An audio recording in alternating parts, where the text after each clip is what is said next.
Yes, Mr. Millett. Mr. Chairman, can I begin now this afternoon where I left off just before the lunch break, which was discussing rereading back in Ambrose Mendy's witness statement. Have we solved the technical We have, problem? and I apologise. There was a deeper technical difficulty, which I think none of us had anticipated. So I apologise to him in particular. The reference is IWS quadruple 1075. If we can now have that on the screen, please.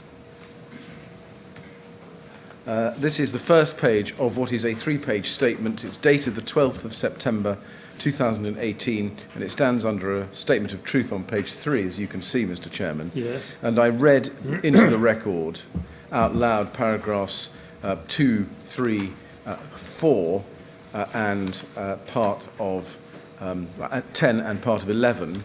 I think to do justice to that, I should just do that again very briefly, if that's acceptable. He says at paragraph 2, I am the cousin to Mary Mendy and her daughter Khadija Say, who lived on the 20th floor of flat 173 of Grenfell Tower. I was granted court participant status and I've been present every day of the oral hearings. I've been actively involved in the family and community events for my cousin Mary and her daughter Khadija since their untimely passing. I am now undertaking it as my priority in life to proactively engage in the inquiry process. We have a huge family that has not accepted what has become of Mary and Khadija. They simply do not believe that this can happen in the Western world and that my dear cousin and niece succumbed to such cruel and inhumane deaths. And then at paragraphs 5 through to 9, he makes some observations. And then at 10, he says, I await the answers in the hope that one day I can explain the truth to my extended family and begin the healing process. I have complete faith in my legal team, and I wish for my barristers to fight for justice and retribution until the very end. Thank you very much. And that statement will stand as in its entirety in the record. Yes, and I've already thanked, I think, Mr. Yes. Mendy for taking the trouble to make it. Yes, and as I said before, Mr. Chairman, that's right. We then have 3 further statements to read into the record, which I will hope to make a little bit of time to do after the next witness. Yes. Who I now the next call. witness is waiting, so... I'm going to call her now, and she is Helen Gebremeskel. Thank you.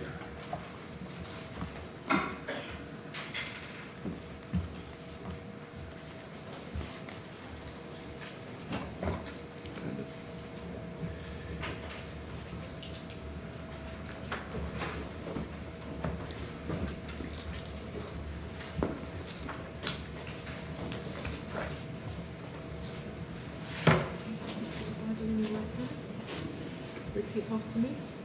I swear by Almighty God I swear on Almighty God that the evidence I shall give the evidence I should give shall be the truth, shall be the truth, the whole truth, the whole truth, and nothing but the truth. nothing but the truth.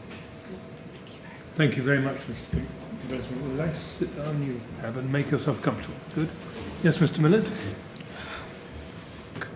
Good afternoon, Ms. Gebremeskel. Good afternoon. Can I ask you please to give the inquiry your full name? It's Helen Gebremeskel. Thank you.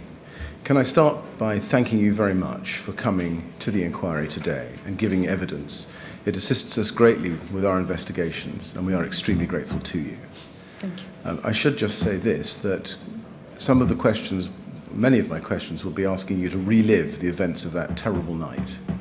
And sometimes witnesses find it difficult to do that. If you need a break at any time, or you feel you just want to stop and just take a few seconds, please just tell us that we can do that, or just stop and we will know, and we can just take a break or take a pause. Also, sometimes when I'm listening to your evidence, I'm looking at the screen on my notes. I don't mean any disrespect when I do that. I'm very much listening to what you've got to say. And when I'm looking at the screen, it's because I want to be following exactly what it is you're telling me. Okay. I should also just say that sometimes my questions are maybe a little difficult to follow, usually because I haven't asked them very well. So if you want me to repeat the question or put the question in a different way, I'm very happy to do that. Okay. Yeah. Now, you've given 2 statements to the inquiry. The first one, I think, is IWS quintuple 0933. And that, I think, on the screen there is page 1. I should just say you can either follow this either on the screen on the desk in front of you or at the back of the hall. or in the paper file which is on the desk in front of you, whichever you're most comfortable with. Is this the first page of your first statement, Ms. Gebremeskel?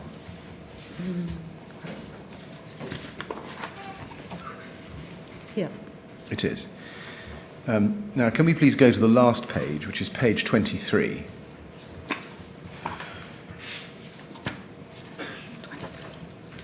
And you'll see a signature there.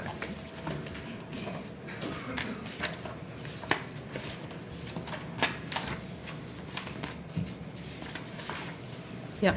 Can you confirm that that's your signature? That is my signature. It is. Have you had an opportunity to read this statement recently? I have. You have. Can you confirm that its contents are true? Yeah. Yeah. Now, you've also made a supplemental statement, and that's IWS *001141.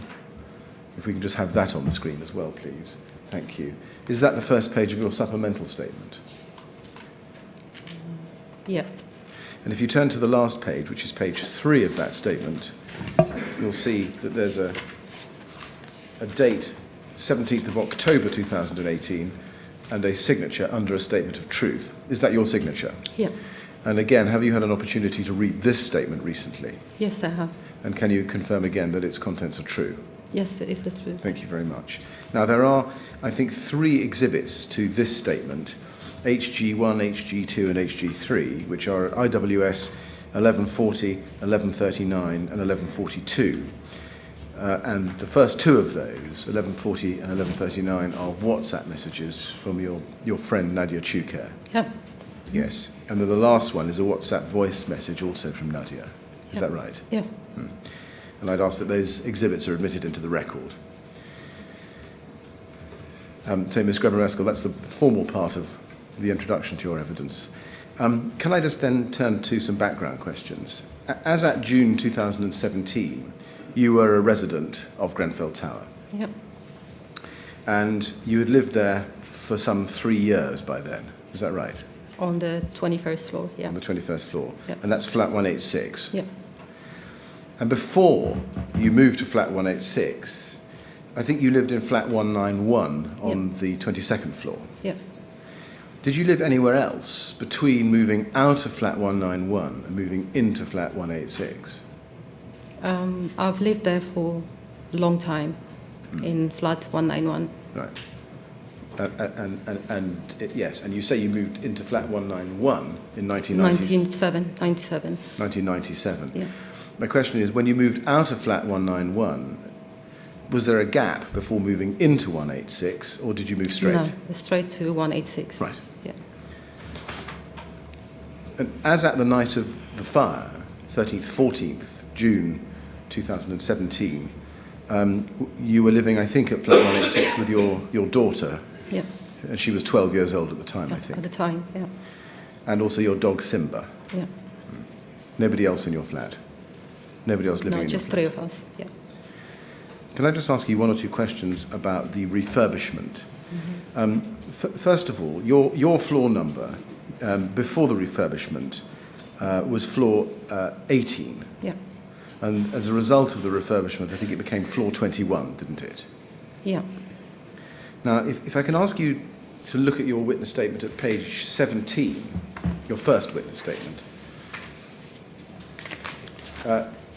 you say at the bottom of that page, at paragraph 99, with regard to the floor numbering on each level, after the renovations, this became incorrect and out of sequence due to the tower having additional floors added at a later date. This meant that the flat we lived in had originally been on floor 18, but now it became floor 21. The lifts therefore indicated that we lived on floor 21, Yep. but the council did not change the floor numbers in the stairwell, which still indicated that we were on floor 18. Now, I just want to ask you about that.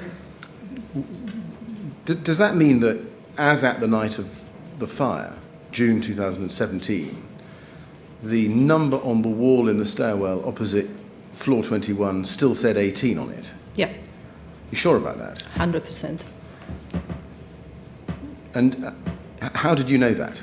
I know, I always take the stairs all the time. Right. Yeah. And so when you were taking the stairs, did you notice the floor numbering? I always notice, yeah. Were all the floors out of sync in that way? or just floor 18? Obviously, when I come up, I come to my floor, which is 18, but it's 21st floor. So that's why I know it's 18th floor is 21st floor. And it hasn't changed. It was there all the time. The whole time was there. They haven't changed it. Did you notice the numbering on other floors in the stairwell? Yeah. Did they Some of suffer them, from yeah. the same problem? Yeah.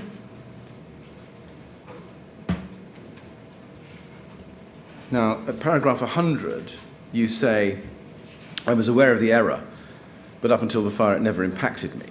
First of all, did you ever take up the error, as you call it, with the TMO at any time? No. You say it didn't I was impact... always asking question why they didn't change, but it didn't bother me. And I didn't think this would happen, so... No. You say it didn't impact you, it never impacted you. Do you know whether it affected anybody else? The mismatching of the numbers on the floor? What do you mean? Can you repeat that, please? Yeah. Do you know whether the fact that the numbers in the stairs didn't match the level of the floor in the building affected anybody else, to your knowledge? Did anybody else suffer from it or have a problem because of it? Not that I talked to anyone, but I'm sure at the night, the firefighter, they must be confused. They didn't know which floor to go to. Right. But the other resident, I haven't spoke to anyone. No.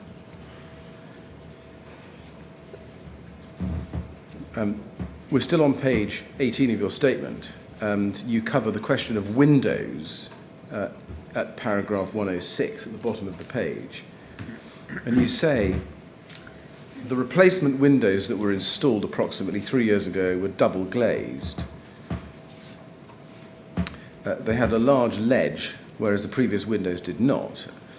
And then you go on to say the ledge was large enough to place a vase on. The quality of the refurbishment was, to my mind, good, as the windows appeared to be of good quality and looked very nice. However, in retrospect, although the windows look nice, they appear to have had serious defects in terms of the fire.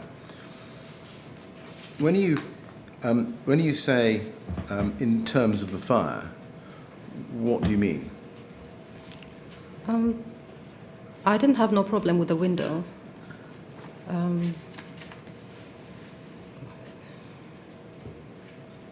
Can you repeat the question again, Okay, please? let me see if I can get to it this way.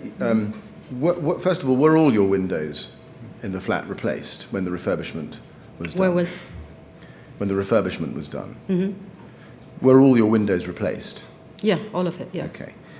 Did you ever notice any problems with the windows after they were replaced? No. Did you ever notice any drafts coming through around the windows? No, the reason why I always leave the window open, I like my fresh air, so therefore I didn't notice anything. Okay, right. So when you say in your statement at paragraph 106, at the top of page 19, in retrospect, although the windows looked nice, they appear to have had serious defects in terms of the fire. Are you referring to defects that you noticed or knew about before the fire?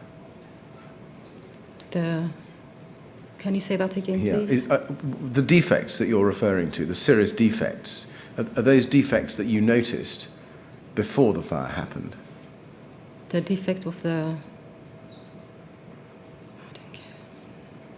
I didn't get that. Sorry. Okay. I'm just trying to work out what you're referring to in your statement here when you refer to serious defects in terms of the fire. Are the defects? Well, let me ask you, what are the defects that you're referring to here? You refer to serious defects. Can you tell us what those are? Are you talking about the windows? Yes. There was no defect. Right. I didn't see any. That's what I'm saying. Okay. Now, at page 21 of your statement, you have paragraph 121 on the middle of that page. And you say, our front door had been changed at the time the modifications were carried out on the flat. I didn't notice anything specific about the door, as it's not something that I would take much notice of. And that follows on from something you say at the end of paragraph 120, which is, to clarify, the door did not have an automatic hinge to close the door, and you had to close it after you. Now, I've read it to you in that order because I just want you to help me with one or two things about that. When the door was installed, when it was changed, did it become self-closing? Was it a self-closing door? And I'll have to shut it. You still have to shut it? Yeah. Okay. Did you ever have a self-closing door? Not that I know. Okay. After the new door was fitted, did you notice if there were any gaps around it? No. No. You didn't notice any air coming in or anything, or any breeze? No.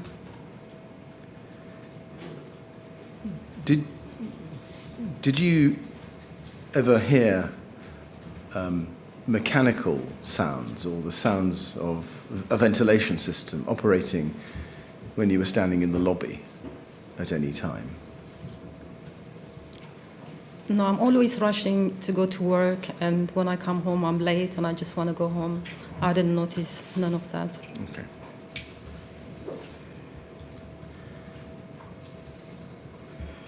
I'm just going to show you a couple of photographs taken by our experts inside the building, okay, after the fire. So are you okay, before they're shown on the screen, are you all right to look That's at fine, photographs yeah. inside the building? These are BLA 000 2513 and 2514. And these are photographs taken on the 6th floor, so not your floor. And you can see that at both ends of the lobby, you've got vents. You've got vents on the left-hand photograph, which is taken towards the north wall of the lobby, where the vents are just under the ceiling. And on the right-hand side of the screen, we've got the photograph, same photograph taken in exactly the opposite direction, towards the south wall, where the vents are towards the floor. Did you ever notice that there were vents there? To be honest, no. Okay.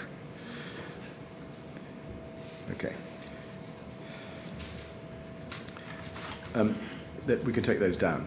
And then going back to page 21 of your statement,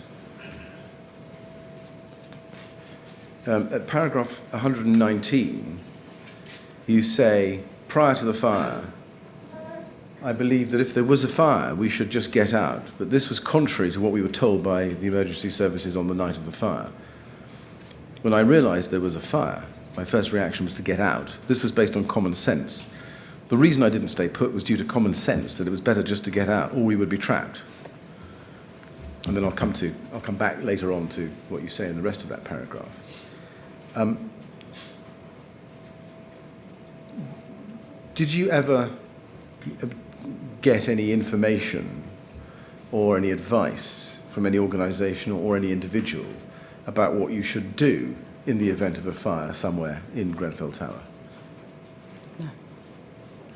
Can the witness please be shown INQ 60 number 93?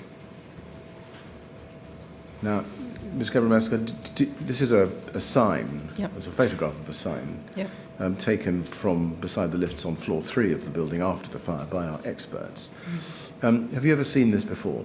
This Yes, sign? I have. You have. Do you remember where you saw it?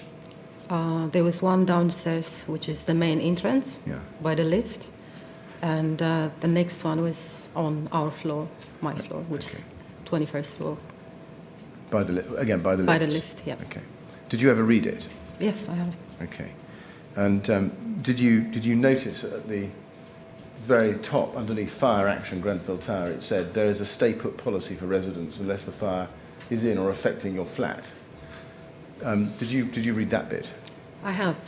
But then again, it was put down just a few months before the fire. He was not there before. Right. Okay. Yeah.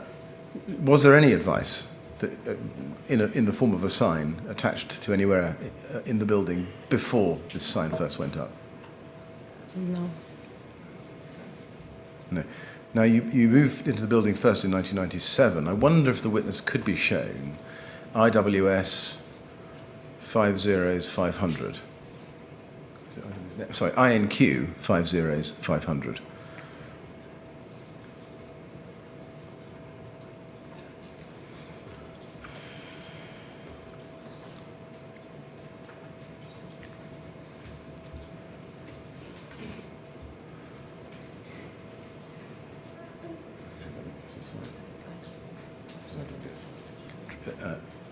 that's not, no, IWS, sorry, I was right the first time. IWS 50500.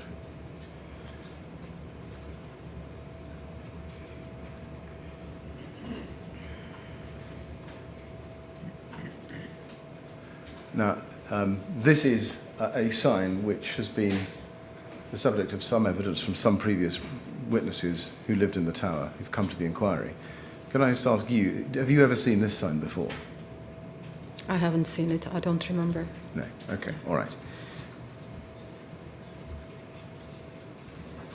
Going back to the sign that we were looking at before, INQ 93. We'll just have that back up again. Where it says,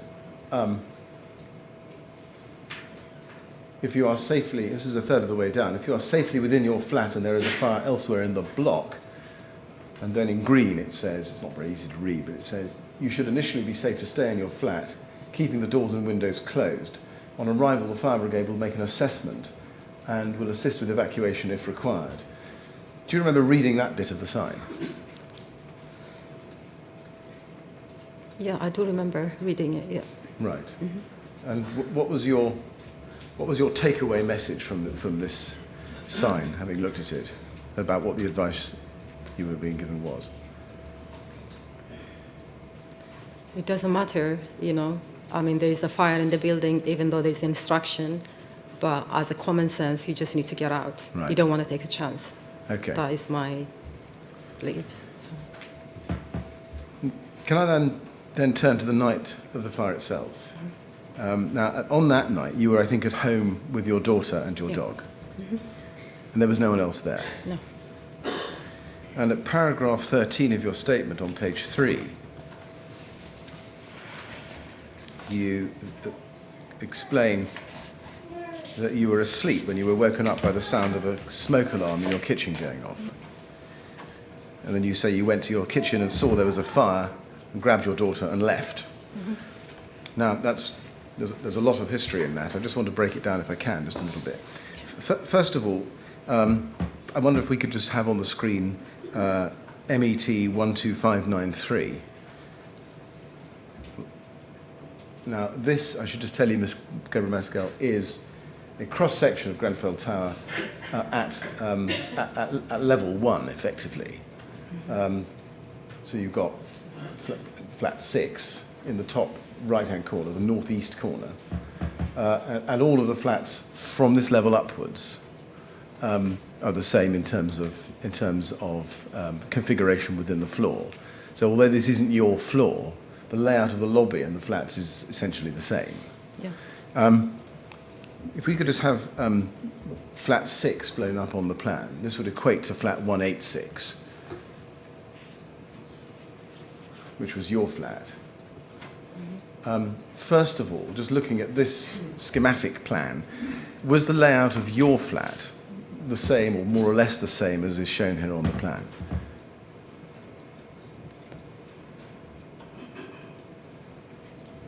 Yeah. Yes. Now, we can see you've got 2 bedrooms. Which bedroom were you asleep in on the night of the fire? Next to the bathroom. Next to the bathroom. Yeah. So the one, okay. So Yeah. the one in the middle room, effectively. Yeah. And what about your daughter? She was sleeping with me that night. Okay.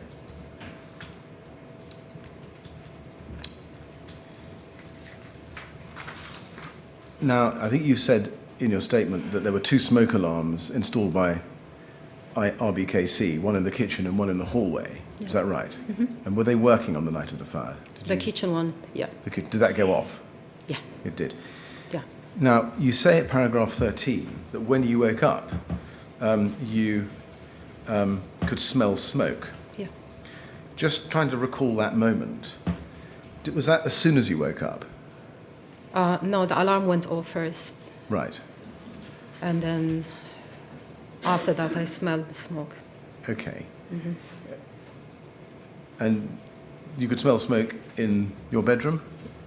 Yeah, it was coming, yeah. In the bedroom, Strong, right. yeah. Do you remember what it smelled of, the smoke? Just smell of, I can't remember, but it just a burning like plastic. Right. Yeah. Okay. When you woke up, did you put your light on?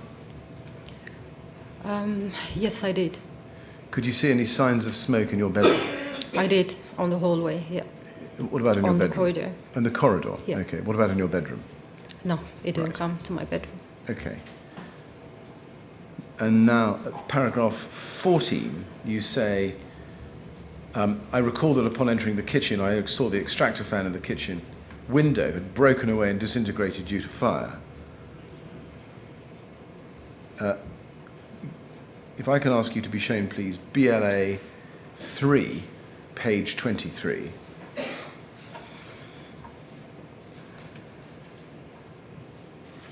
BLA 3, page 23.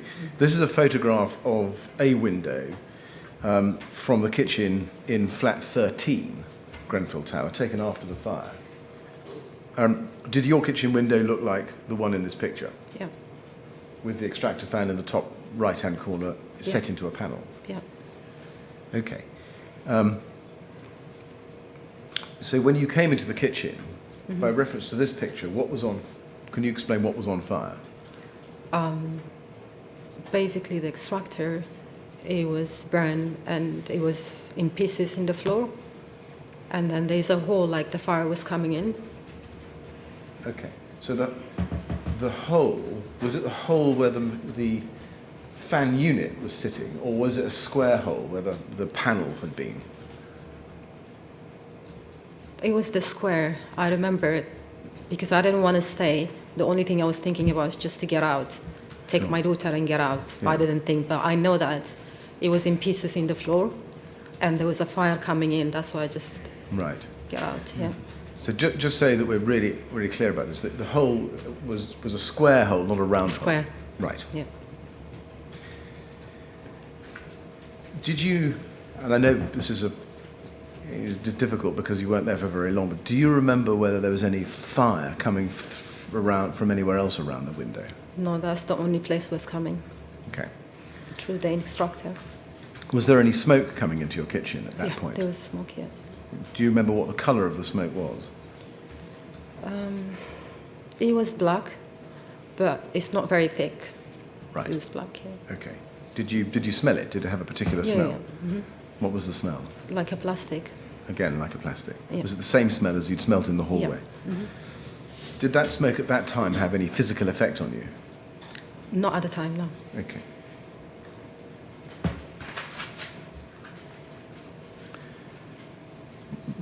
Roughly, and it's bound to be rough, how long do you think you stayed in the kitchen? I didn't stay long. No. Seconds? Can you estimate About in terms of 5, seconds? 10 seconds. Right. Yeah. Now, paragraph 15 of your statement, you refer to going to your bedroom to get your daughter. And you say in the third line, I grabbed her, she picked up Simba, our dog, and we left our flat. As we stepped outside of our flat, that is when I called the fire brigade, as set out above. How long do you estimate you spent in your flat from the point you woke up to the point you left, or the point you called the fire brigade?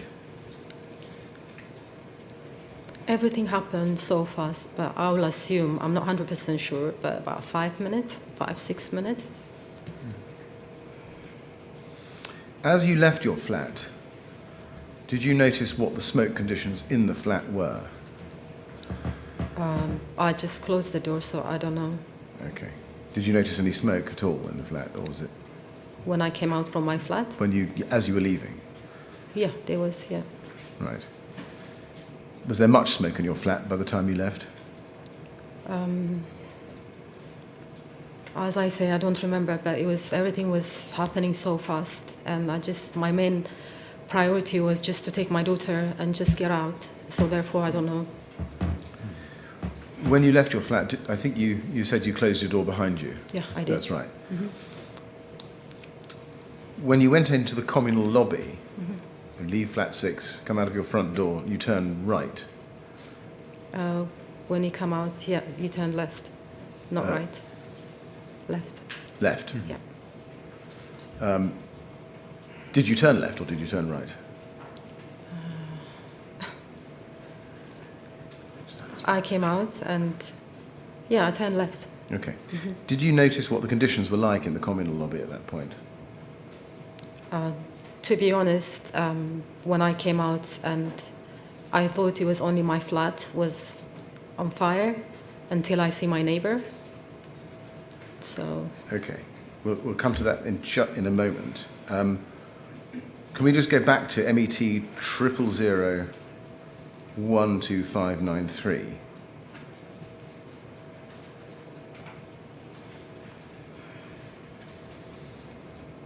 And just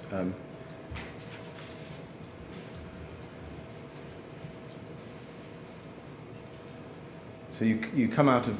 Did you just point out where you're? I'm actually sorry. Can we go back to the floor plan, the full floor plan? So you come out of your front door. And your front door is. I think we can see it. It's to the bottom left-hand corner of the flat plan, isn't it? Where it comes out into the lobby. So you went out into the lobby and you would have turned. You would have turned right, wouldn't you? Left is a wall. Yeah, actually, yeah, to the right, sorry. It's okay. Yeah. You're working with your recollection, I'm working with the plans. But and sometimes they're mismatched. Do you remember the moment you came out, what the smoke conditions were like? There was not too much smoke. There was not too much smoke. Did you see where the smoke was? And was there like a layer of smoke, or was it different? As I say, there was not so much smoke and so many things was happening at the same time, so I didn't notice. No. And again, you may give the same answer to this question, but let me ask it anyway. Did you notice any particular sound when you came out into the lobby? Yeah, there was a noise, yeah. A noise. Can you describe that noise for us? It's alarm, but not like alarm. I can't describe it, but there was a noise.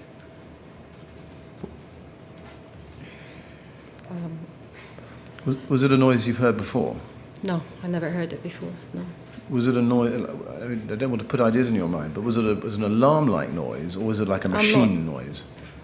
I'm not sure, but there was a noise, very strong noise. Do you know where the noise, or did you detect where the noise was coming from? I have no idea. Okay, noise. Was it a high noise or a low noise? It's very high. High. Could you compare it, sitting here and doing your best to try to compare it with a machine?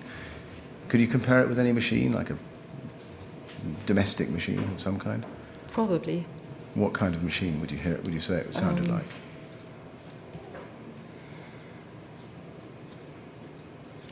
I can't. Sorry. Okay.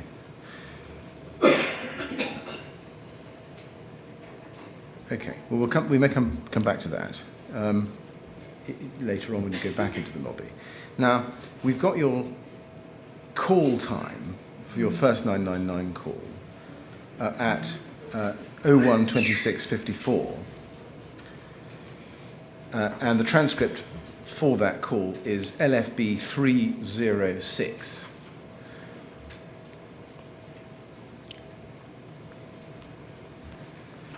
If we can just have that up on the screen. Okay, 306. Is it better than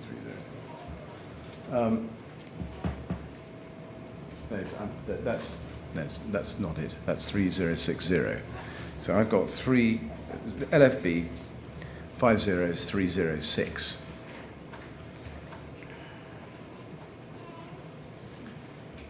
Yes, thank you. And Ms. Gebremeskel, the time of this call, you can see from the group of numbers, second from the right in the long blue line of figures and details.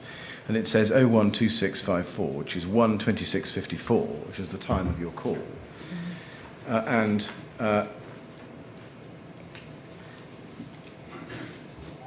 You are put through to the fire brigade, and we see at page 2, caller, oh my God, can you hurry up please? Hello, fire brigade, what's happening? Oh my God, hello fire brigade. First of all, it was a man you were speaking to, I think, wasn't it? I don't Do you remember. don't remember? Okay, right, fair enough. Do you remember where you were when you made this call? Were you inside your flat leaving, or were you already in the lobby? I was already in the lobby. Okay. And then you say halfway down the page, caller, can you send someone? There is a fire in 186 Grenfell Tower. Operator, yeah, we're actually already there, so we have a lot of fire engines. Where are you? Inaudible, on Grenfell Tower. Everyone is out. Yeah, where exactly are you in the tower? In the building, the whole building. There's been a fire. Just pausing there, when you say the whole building, why do you think you were telling the operator that there was a whole building? Because after I saw, as I said to you, I thought it was only my flat was on a fire until I see my neighbors. And Okay. they are the one who told us that it's the whole building. Okay. Now, I'll come back to this call in a moment, but in your statement, if you can just go to paragraph 16, this is page 4 of your statement, you say, having listened to the 999 tape, now it seems there was some confusion and the operator I was speaking to believed that we were not inside our flat or the tower. I believe the confusion was caused when I was talking to the fire operator. I said they are out, referring to my neighbours from flat 182, who were on the landing outside their flat. I was not referring to me and my daughter having left the tower. Now, just trying to picture what was happening. You make the call when you were in the lobby. Had you seen the family Yeah. before you made the call or while you were making it? No, I saw the family. Okay. Before you made the call? Yeah. Okay. Did you talk to them? Yeah, I just say to them, there is a fire in my house. Did they say anything to you?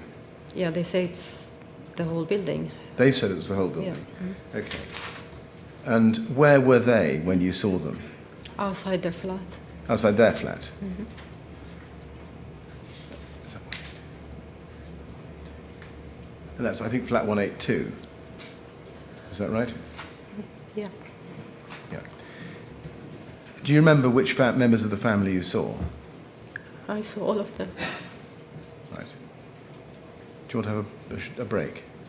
Mr. Chairman, I think maybe... No, I'm fine. Would you like to stop, or do you No, I'm fine. just need a moment to settle down? Okay, I'm we'll take fine, yeah. just take a moment.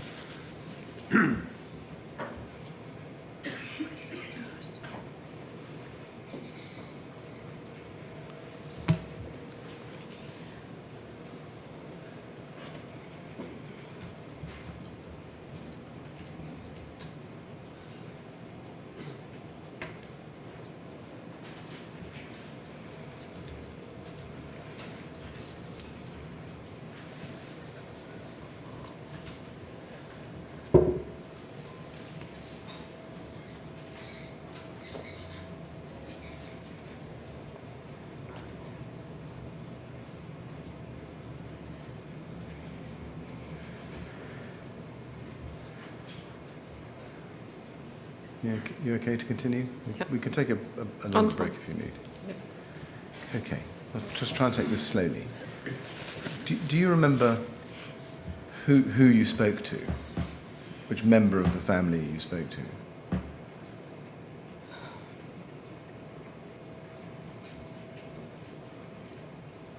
As I said to you, everything was going fast, but I did speak to the family, but I cannot say who, but I did speak to them. And they said to you the fire's in the whole building. Did they say anything else to you? Did they say anything else to you? No. Did you say anything else to them?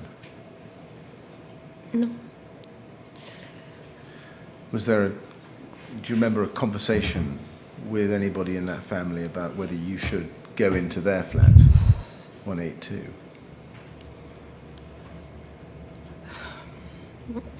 At that point, all of us, we wanted to take the stairs. And when we opened the fire exit door, there was a little bunch of people. And they were telling us to go back up to our flat.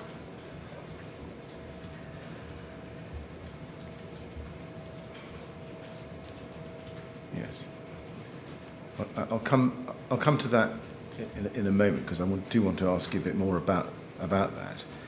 Before I do, can I just ask you this? Did you see any other neighbours on the floor, on your floor, at that time? Yeah. Can you remember who you saw? Marcio, my neighbor, 183. Yes. Did you see anybody else? I saw a lot of people, which they come to our floor from the lower floor. Right. Did you see Mustafa Abdu from flat 184? No. Okay. Now, you describe at paragraph 17 of your statement how you went to wake up Marcio Gomez before trying to leave the tower by the stairs. Was that after your 999 call? Yeah.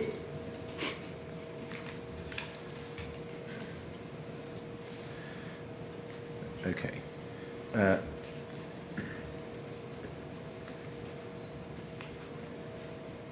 And what did you do? Did you knock on his door? Yeah. And you had to wait a little bit of time, I think, for Marcio to open the door. Yeah. During that time, did you notice any change in the conditions in the lobby you were standing in? Actually, after I knock Marcio's door, and when he opened, I say there's a fire, and then we went to the fire exit to get out, and that's when they told us to go back to our flat.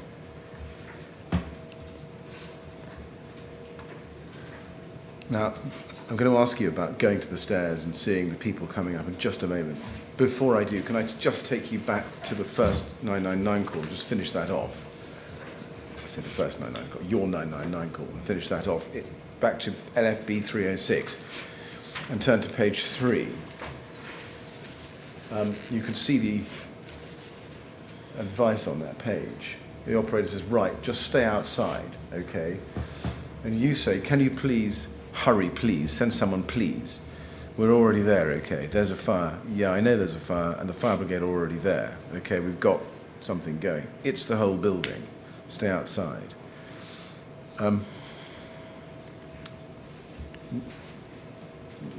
When you were told we're already there, the fire brigade said we're already there, what did you expect them to be doing? Obviously, they are in the building, if they say they are there, to look into it. Right.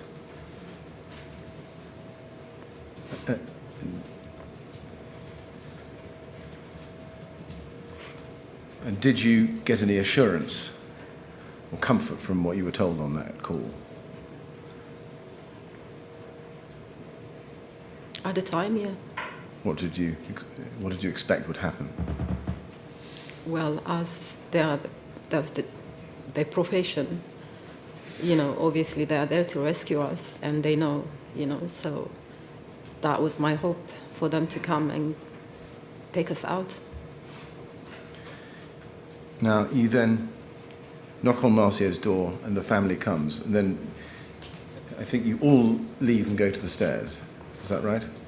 Pardon? The whole of the Gomez family came out, and Together. you all went to the door together. Yeah. Did the stair door open? Did somebody open the stair door? I opened it. You opened it. Mm-hmm. Did you notice what the conditions were like in the stairs at the time? It's too dark. You can't see nothing. You couldn't see anything. Nothing. Why couldn't you see anything? Because of the smoke. Can you describe the smoke at that time? It was black, thick smoke.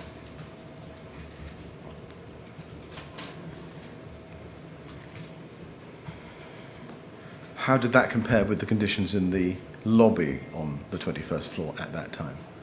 Same thing. It was dark. Right. So let me see if I can just explore this a bit more. But at the time you knock on, No, there was no smoke. There was no smoke? No. And by the time they came out? No, I went inside to their house and I stayed there. Okay. Let's just take this a little bit more slowly. Paragraph 18 of your statement, you say, once we'd woken Marcio, while he was still at his door, I went to the fire exit door leading to the stairwell on the landing to see about escaping down the stairs. I opened the fire door but did not go down at this point. I think it was about 1:30 a.m. and there was smoke, but not so much that we couldn't see each other. Now, at that point, is it just you opening the stairs, or was Marcio with you? Are you talking about after or before? No, at this point, so early on.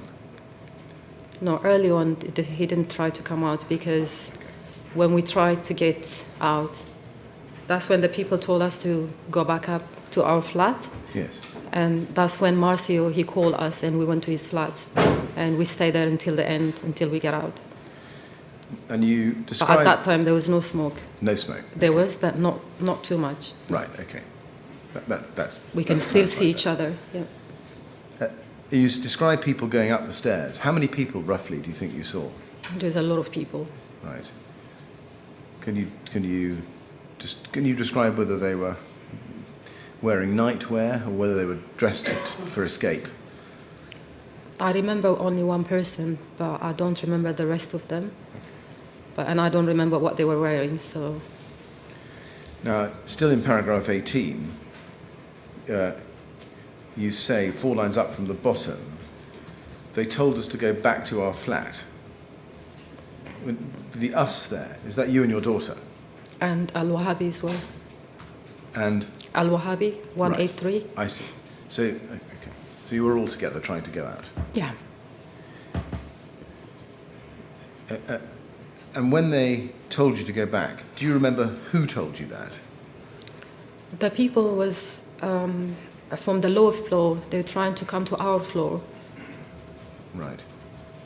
Did they tell you who had told them to go upstairs? Well, I assume they've been told by the professionals, which is the firefighter. They must have told them. Right. Do you And remember? they're giving us the instruction as well, yeah. Yeah. That's an assumption you've made? Yeah, that's I assume, yeah. Okay.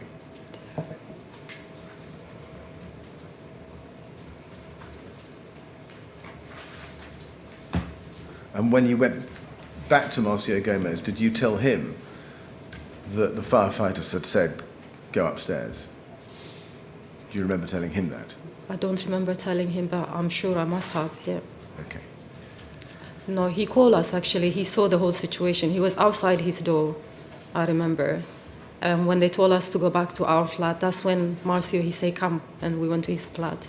Yeah, I follow. Yeah. And then I think you say, at the top of page 5 in paragraph 19, at this time, I noticed that other residents on the floor went into flat 182, and that was where the family we discussed earlier had lived. Do you remember how many people went into flat 182? I can't remember, but there were a few people who were following them. Okay. I know that. Right. Did you actually see people go into flat 182 yourself? I didn't see, but I saw them following, so everyone was running. And I went to Marcio's flat, and some of them went upstairs. As I say to you, there was a lot of people, a lot. Okay. So I'm not 100% sure how many, so... Right. Would you be able to describe those people who you thought were going into flat 182, who were following the family? Okay, you couldn't.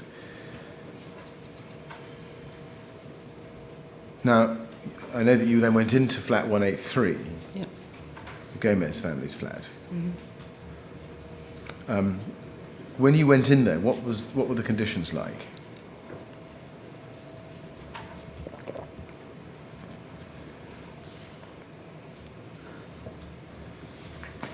There was no smoke in the house at that time, at that point. And you say in your statement at paragraph 21 that your daughter, you say, and I went into Marcio's flat with Simba. We closed the door behind us. It was about 1:30 a.m. when we went into their home. Yeah. How do you know, or how are you estimating what time it was when you went into their flat? Because I had my phone the whole time with me. Okay. Yeah. So it was about 3 or 4 minutes after that. Yeah. Right. Now, paragraph 22 of your statement, you say, around this time I received calls from various people, including friends and family from outside the tower. They were all telling me that we needed to get out of Grenfell Tower. They were crying on the phone and telling us we had to get out, as they said it looked really bad. My cousin, Kay Carridan, was on the phone to me as well, telling us to get out. Did they tell you why you needed to get out? Obviously, the fire was going around, and it was not stopping. So we cannot see it from the inside, but they can see it from the outside, and we didn't even know how bad it was. So.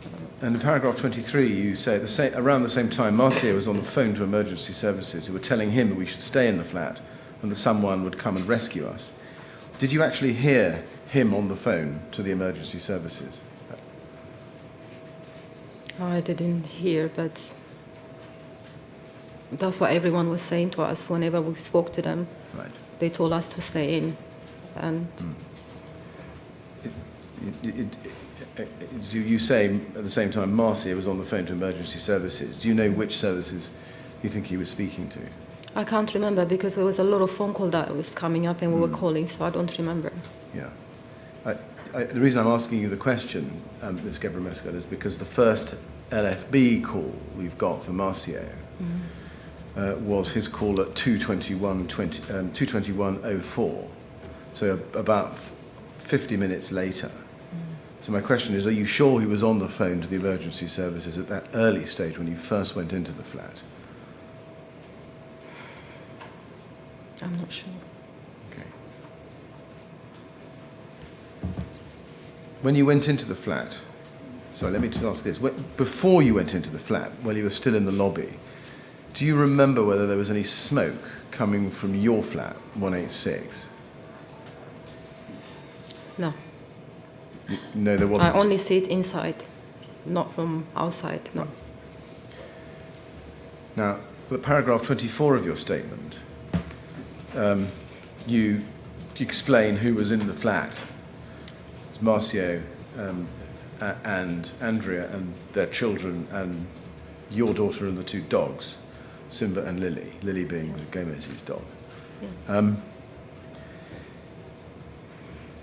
And you say in the next paragraph, 25, you say, as stated above, we were sitting in the living room trying to decide what to do. There was smoke coming under the front door of the flat. How long after you came into the flat did smoke start coming under the Gomez's front door? I think I would say half an hour. Okay. Is that as an estimate? Yeah. About half an hour. At that point, when smoke started coming in under the door, were there towels there already, or? Yeah, or Marcio, he was doing that. Right. So that would be about 2 a.m. then. Probably, yeah. Okay. Did you see any smoke coming into the flat from anywhere else? Yeah, we saw it in Marcio's house. No, when you were in Marcio's house, Yeah. did you The see smoke was coming in, yeah. Yeah, you told us about the front door, but when you were in Marcio's house, did you see smoke coming into that house from anywhere else?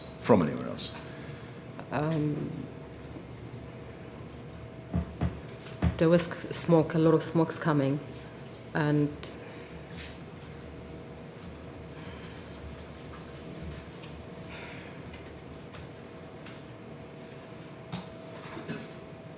obviously it's from the hallway. Yeah. So apart from smoke coming in under the front door, do you remember seeing smoke coming into the flat from anywhere else, like windows or? By the window, yeah. Okay. Do you remember which window you saw smoke coming in from? In the living room. His living room, yeah. Okay. Right. I wonder if we can just. Well, Mr. Chairman, it may be an appropriate time to take a break. I've noticed that we've been going an hour and it's Well- probably time to take a break. Anyway, if this is a convenient time. Well, I'm in the middle of a long flow of questions, all linked to the conditions in the game. It's flat, so it's Right. as good a time Better as take any. it now than Yes, if I can. Well, Ms. Gebremeskel, we do have a break every now and then, and I think this would be a good time to have one. Okay. So we'll stop now until 3:20. Please don't talk to anyone about your evidence when they're out of the room. And if you'd like to go with the usher, she'll look after you. All right?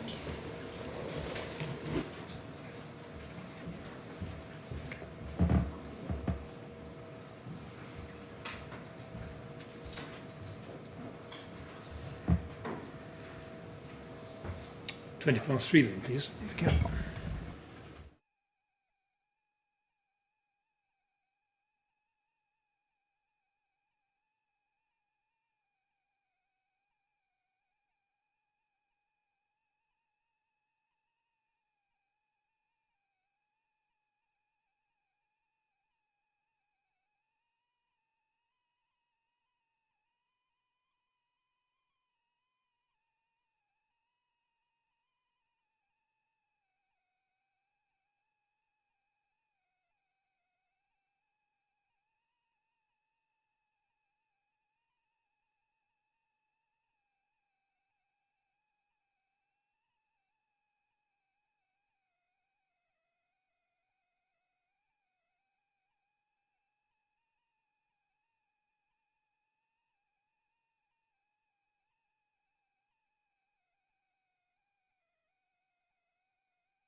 Right, could you ask the witness to come back, please? Thank you.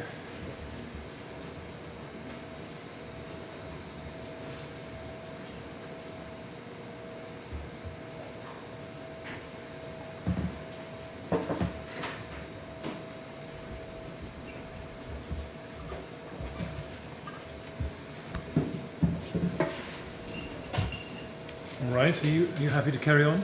Yep. Thank you. When you're ready, Mr. Millett. Thank you very much, Mr. Chairman.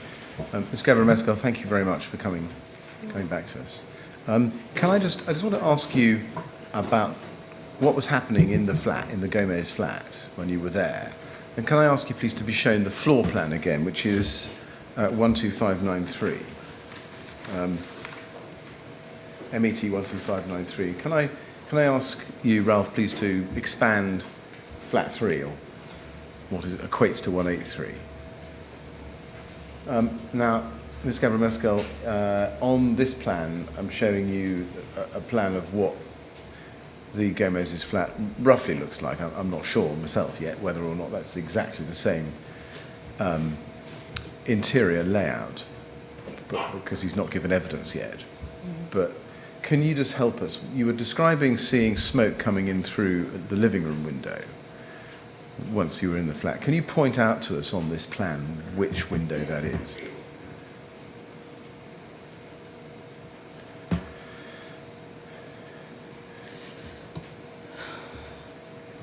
You know, in the tower, there's a lot of windows around it.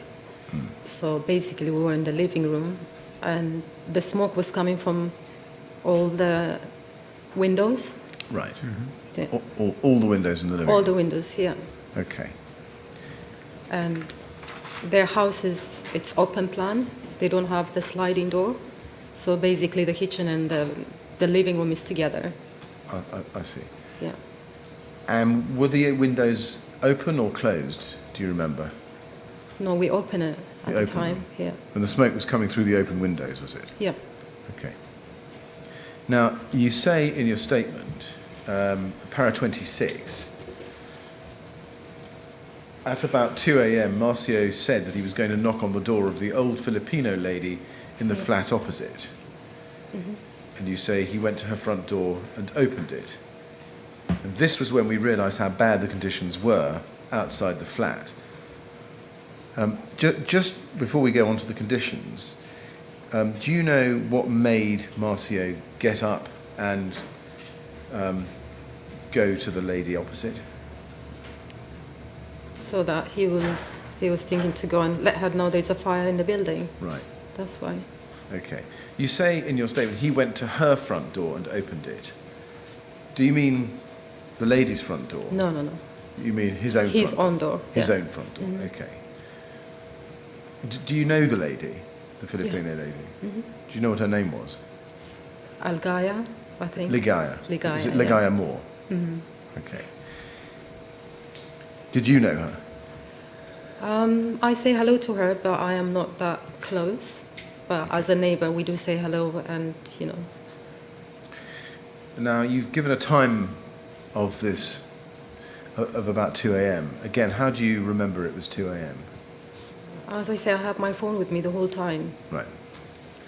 So when Marcio went to the door and to go to alert, to warn Ligaya, did you notice the time on your phone?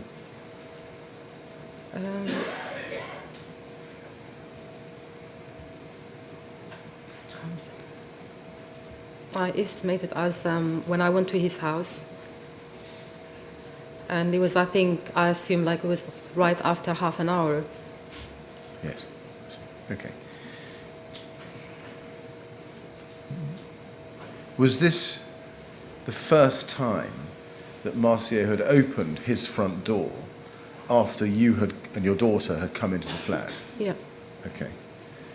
Did you yourself see Marcio open the front door? No, I didn't. Okay.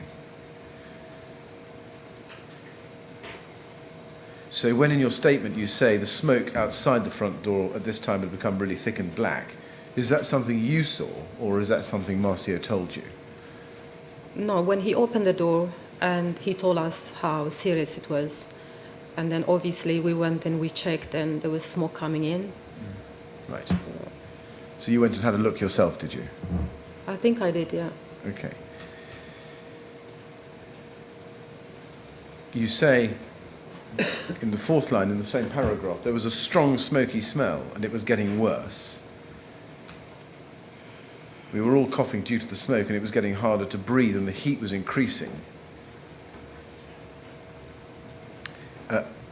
Was the smoke filling the flat up at Yeah. this point? And the smell of the smoke, can you describe the smell in any greater detail? It is a very strong burning smell, Right. like chemical, but I can't describe it what kind of chemical, but I can smell it like it's like a chemical. Right. Like chemicals. Is it like anything you'd smelt burning before? Did it remind you of anything particular? You mean in my house? The smoke?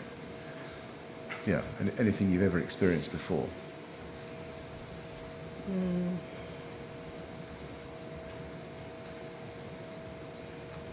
Not really.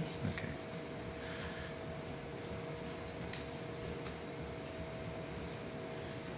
And you say you were coughing. You were all coughing due to the smoke. Did you start coughing? Well, when did you all start coughing, do you think? Yeah, because of the smoke was coming, it was getting worse. It's not getting, that's why we started to smoke. All of us were smoking. So about the same time as the coughing, smoke? sorry. So about the same time Yeah. as the smoke was getting stronger, you started coughing? Yeah. Okay.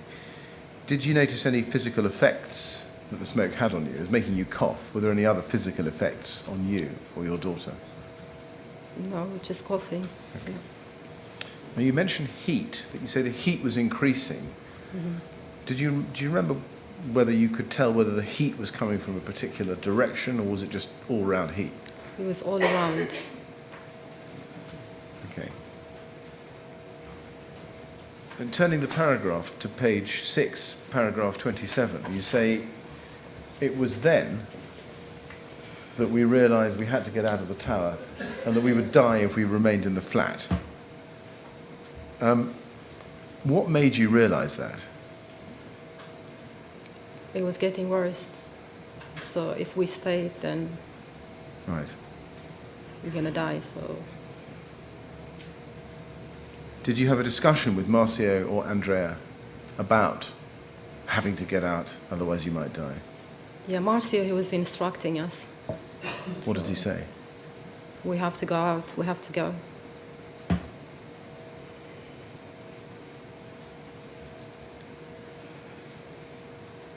And you then go on in your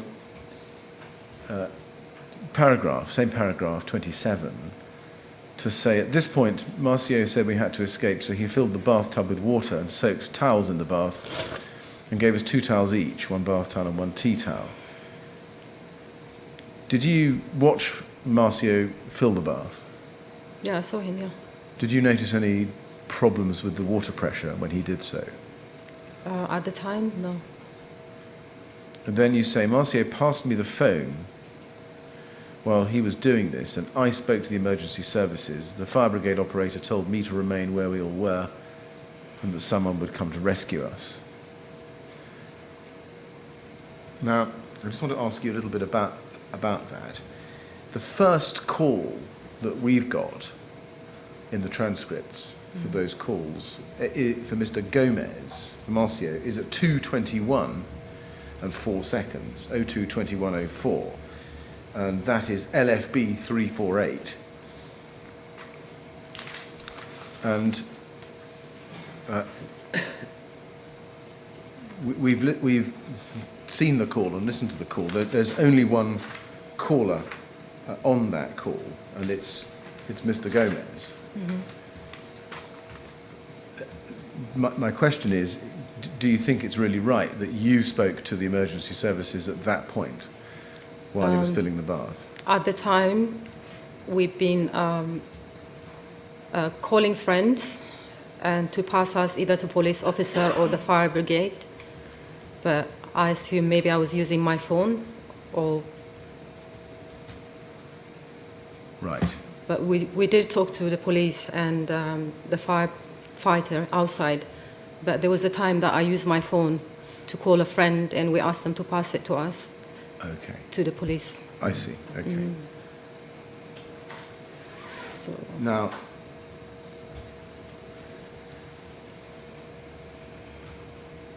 so when you say then that the fire brigade operator told me to remain where we all were and someone would come to rescue us, are you referring to a call made by you to a friend who then passed you to a firefighter yeah, outside? or to the police officer. Yeah, Or a police officer? I remember. Yeah. Okay. Right, I follow. Now, while on the subject of the call that Marcio Gomez made, and we've got the transcript still on the screen. Can I ask you just to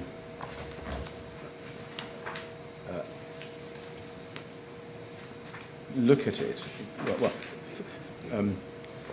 He says on page 2 at the top, a quarter of the way down, I'm reporting a fire at Grenfell Tower which you should know about. And he goes on to explain, we're still on the 21st floor, and goes on to explain, I've got a heavily pregnant wife. And at the top of page 3, he says, yeah, me, my wife, 3 kids, and my neighbour. Did you hear him make this call, do you think?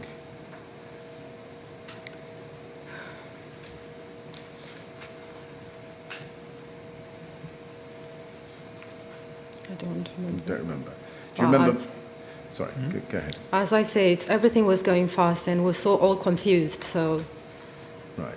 Do you remember Marcio Gomez telling you, after he'd filled the bath, or around about that time, that he'd spoken to 999 and was told that the LFB knew where they were and were going to come and get you?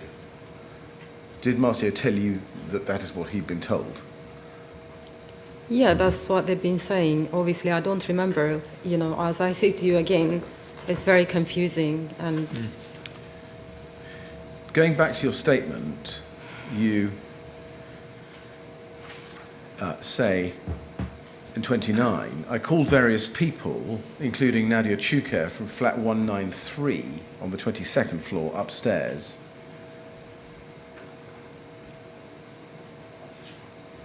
Do you remember roughly what time you called Nadia? I think it was after 2. Okay. How many times do you think you spoke to Nadia after coming into Marcio's flat? I spoke to her a few times. A few times. Do you remember what, in any of those calls, what she said to you? I was just telling them what was happening, what we were doing. Did she say anything to you?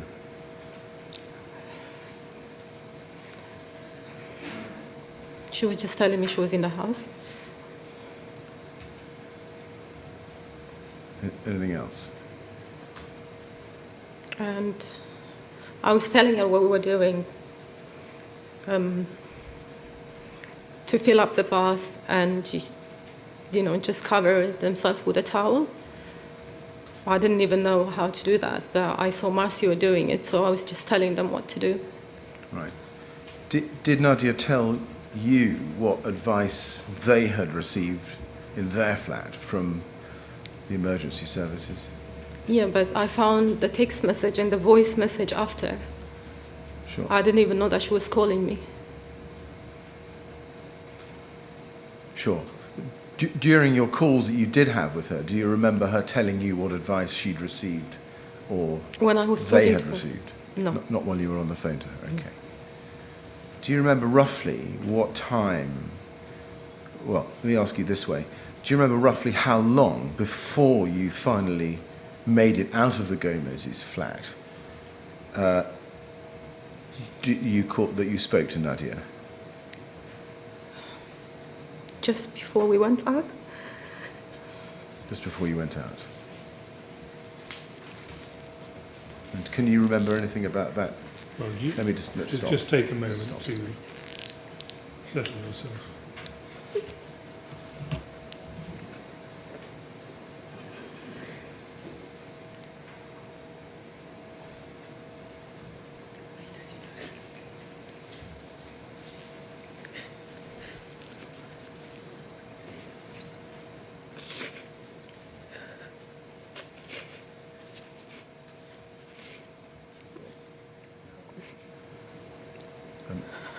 Ms. Gebremeskel, would you like to take we can take a break? No, fine. Okay. Let's take some time, and we'll wait for you. Mr. Millett, it's obvious to all of us that the witness's finding was very difficult and very distressing, so possibly we could, Move on. well, not necessarily move on, but focus the questions on what we really need help on.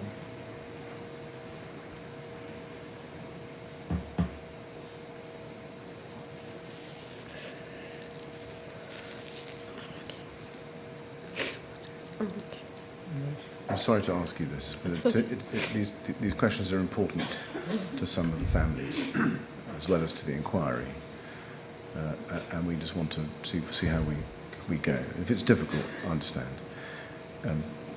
In that last conversation that you had with Nadia, do you remember what she said to you? Yeah. As I said, I was instructing her and I was telling her what we're going to do. And I told her to fill up the bath and just, so the towel and just cover everyone. As I was saying that to her, she passed me to her husband to explain to him. And I was telling him, and when I told him what to do, and he was crying. And that was the last conversation I had. Thank you.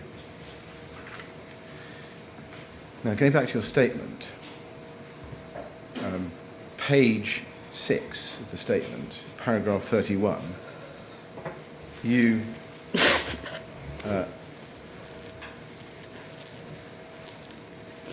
say somewhere around this time, somewhere between 2:30 a.m. and 3 a.m., Marcier's bedroom caught fire from the outside. The flames had come in from outside of the tower into his bedroom. I did not see this but heard from him. First of all, you put the time at 2:30 to 3 a.m. Ms. Gebremeskel, how do you reckon that? How do you get that time frame?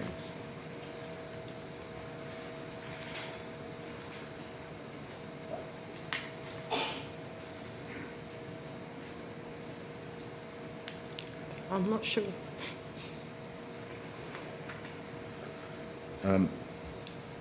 Now, I may be able to help you a bit with Marcier's own calls and to see whether that fits with the time frame. Can I ask the witness please to be shown LFB 672?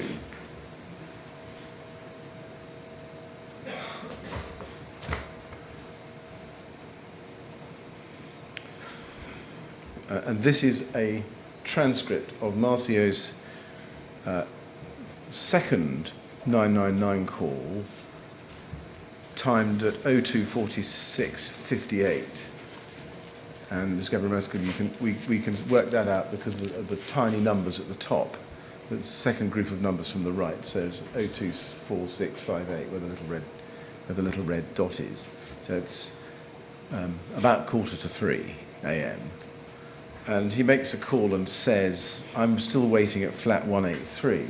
You see that at the start of the transcript. And the fire's already reached us. Okay, so where is the fire? Is it in your flat? No, it's in the flat next door and it's already coming through the windows."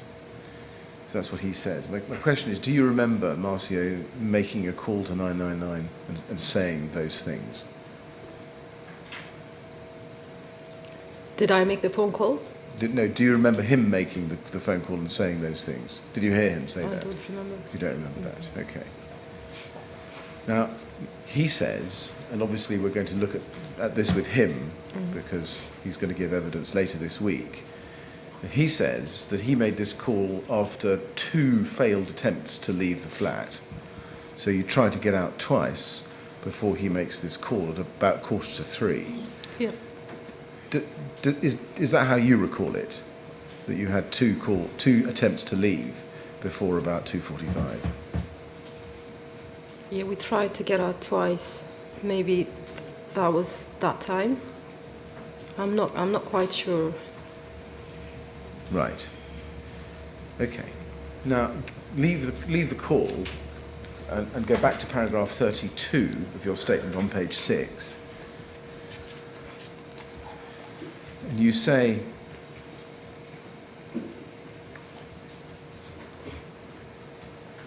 there that you decided to escape. You all headed to the front door of their flat.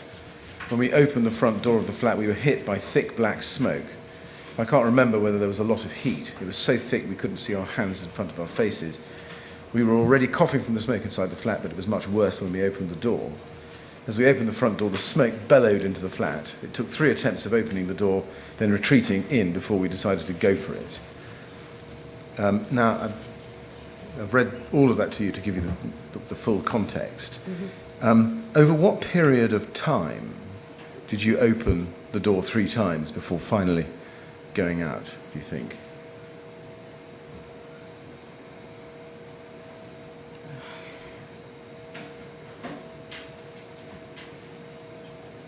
Can't remember. Okay.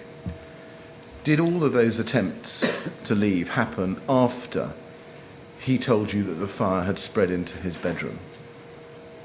Yeah. Do you remember before you finally did go whether Marcio Gomez made any more calls to 999? No, I think at that point we got out. I think that was... Okay.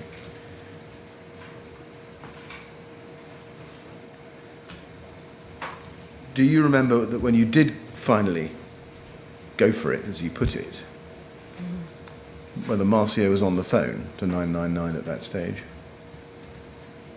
I don't remember. You don't remember? Okay.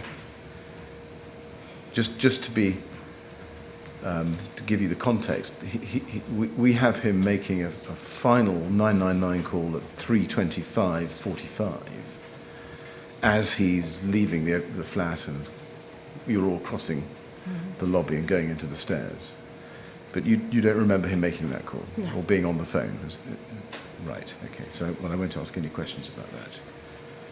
Do you remember him saying, all put towels over your heads, hold hands and go? Yeah.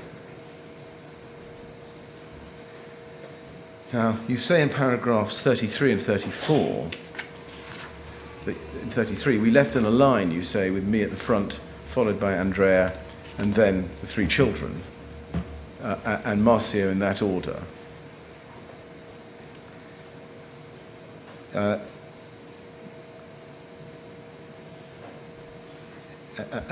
Do you remember how far Marcio was behind you, or behind the group? We were 6 of us, so we were following. I was leading, so they were behind me. Right. Yeah. So so you went out into the smoke. Yeah. Did you have a towel, a wet towel on your mouth and nose? Yeah. And your daughter the same? Now, I just want to ask you about the smoke density at the time. You say that it was thick black smoke. I'm going to show you a very short video clip. But before I do, I know you're okay to see this, but before I do, Mr. Chairman, this may be distressing to some people. I'll just explain what it is. It is a 30-second video taken by Marcio Gomez whilst inside his flat, at his front door, when he opens the front door and smoke comes billowing in. And the purpose of my asking the witness this question is to ask her to look at the video and see the smoke and offer some exercise of comparison, a visual comparison. That's the point of it. So I'm essentially giving a warning. If people are going to find this video distressing, as well they might, because it may bring back memories of smoke on the night, then they should either leave the room now or should avert themselves. So I'm going to just allow some seconds to go by. I should also say that the video has audio on it. of people in the flat talking, but I think it's fair to say that the voices one can hear are the witnesses for the most part. And from what you said earlier, do I understand that the witness is aware of what it shows and is... You've been asked... Yes. You understand what Mr. Millett wants to show you? Yes. And The witnesses are- you're willing okay. to see it? Yeah. All right, Yes. thank you. Yes, yes, Mr. Chairman, we've prepared that. Yes, good, thank you. Prepared the ground for that. Well, I think there's been enough time for anyone to leave who wants to Right. leave. So can I then ask for Marcia's video at IWS 623 to be shown? And what I'm going to do, it's only 30 seconds, so I'm just going to play it to you fully, and then ask you some questions about it. So can it please be played?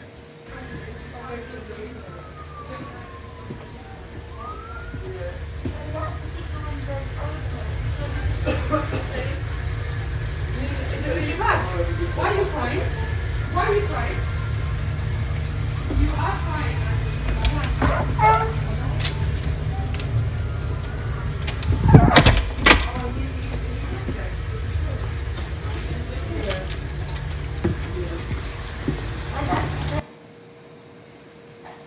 Now, my first question is, when you see Marcia open the door and see the black smoke, we can go back to it, how does that smoke, that thickness and colour, compare with the smoke that you eventually went out into when you all finally left the flat? It's the same thing. It's the same. Right. And in the video, we can also see this, but do you remember whether at that time there was smoke coming in under the door, even when it was closed? Yeah, there was, yeah. Right. And we can hear in the background the sound of a shower. Maybe people didn't pick that up. I'm happy to play it again. Do you remember that? The shower was going. Yeah.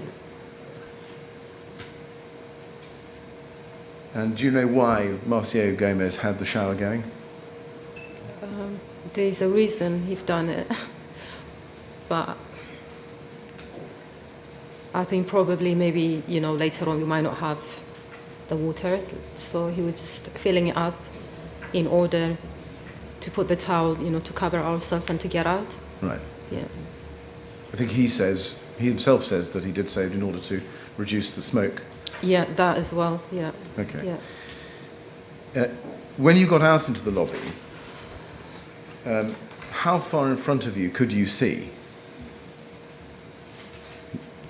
You can't see nothing. You couldn't see the lights on the wall? No. No, I think you led the way to the stairs, staying in front. How did you find your way to the stairs? I know my way out. I always take the stairs, so I know which way to go. Right.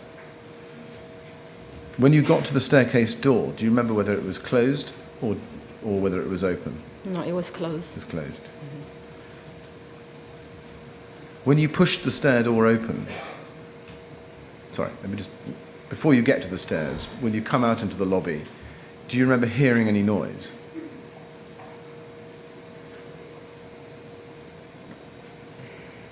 There was a lot of noises, but I can't remember what it was, but there was a lot of noise, a lot. Right.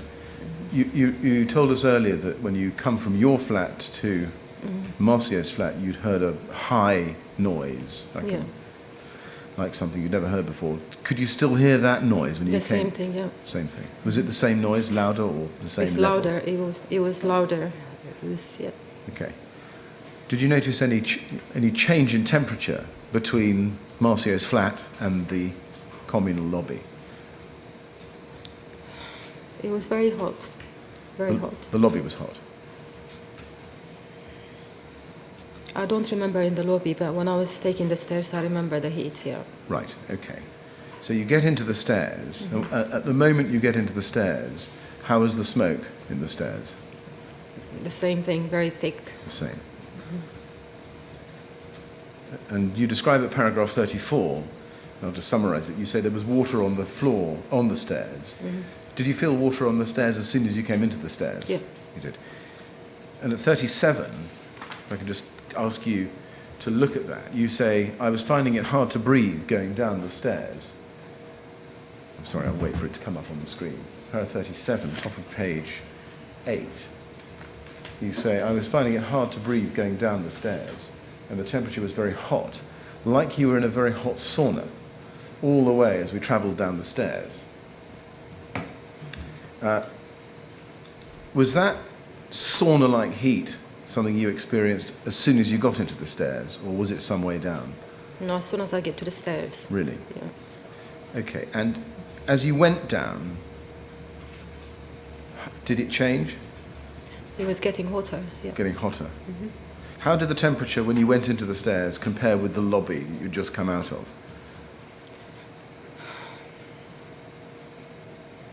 Because to come up from his house to go to the lobby, we were just running. So I didn't feel that. But as I was going downstairs, that's when I felt it. Okay. Yeah. Did you touch the handrail? Yeah. How did you find it? As I say, I know where it is. Sorry, Yeah. it's my bad question. Let me put the question. When you touched the handrail, what did it feel like? What did its temperature feel like? It was okay. I didn't feel no heat on that. Right. Yeah. You didn't find the handrail was hot itself? I don't remember that, no. Okay. Were you able to hold on to it as you went down? Yeah, then again, you are confused, you are lost, so you wouldn't feel it. On your way down the stairs, do you remember whether you saw any doors to stairs open? Which door? The stairwell doors into lobbies. Did you see any of those open? The fire exit, you mean? Yes. No, it wasn't. I opened it.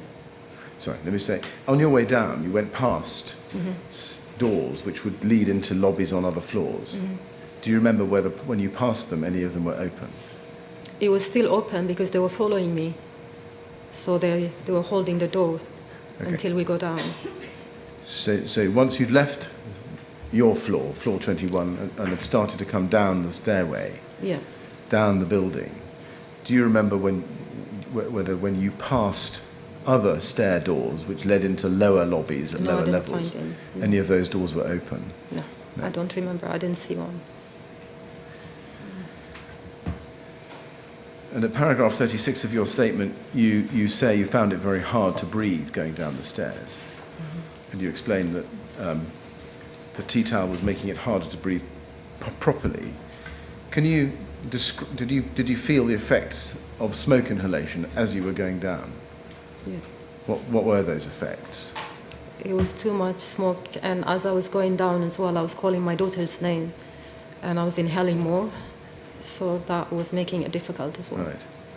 Did you were able to shout out, were you? Yeah, I was shouting, yeah. Could you get enough air into your lungs in order to be able to shout? I was struggling, but still I was shouting so that my daughter can hear me, you know. Yeah. Did you hear Marcia shouting? Yeah. But were you always in earshot of Marcia? Could you always hear him? Yeah, but at some point I didn't hear them, so... Okay. Can you describe what other effects you were feeling as you were going down the stairs? Yeah, I was feeling dizziness, and I thought I was going to collapse. Right. But I was just pushing myself to get out. Right. Did you feel sick? As in throwing? No. No.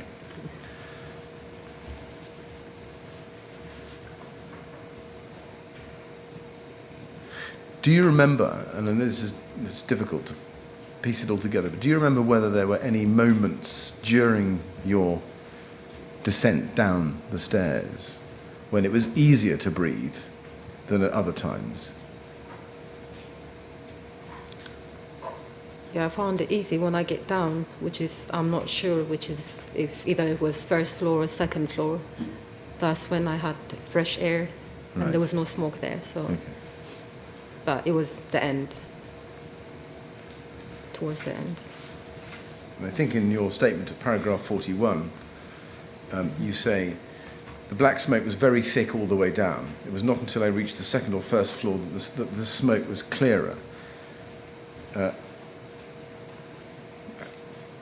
Did you notice that it was the second or first floor? And could you tell that it was the second or first floor when you got there? I'm not sure, that's why. I'm not sure. Right. At any point in your descent down the stairs, did you see any lights at all? When I was going down? Yes. No. Did you pass anybody? No. In paragraph 43 of your statement, you say at the top of page 9, when I reached the ground floor, I saw a fireman and looked behind me and saw only Andrea and a child. I could not see the other children or Marcio.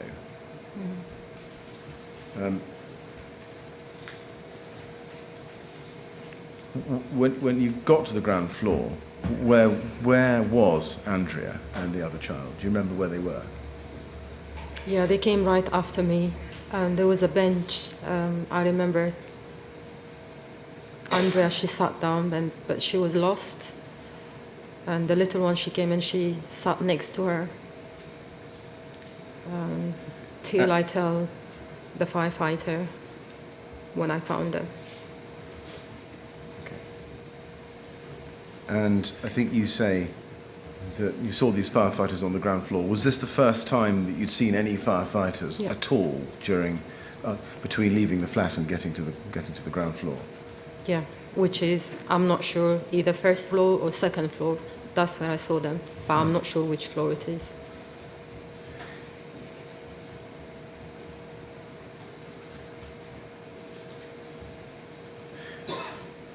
And then in paragraph 45, you say you felt relieved you escaped. But you say, I realized that my daughter was not in the line anymore and was not following down the stairs.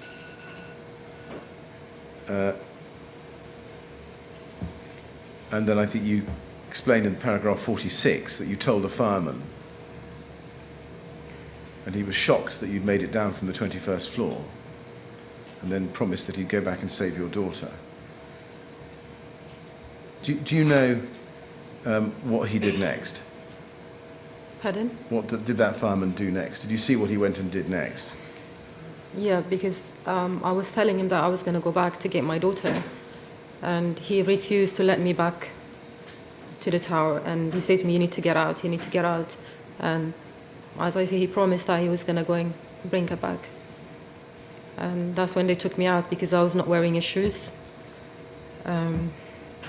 So they just lifted me out and they took me out from the building. Did you see where Andrea and her daughter were taken, her younger daughter were taken? Yeah, as I told the firefighter, he told the other one and they came, they took them as well. And did you see them after you left the building? No, I haven't, no.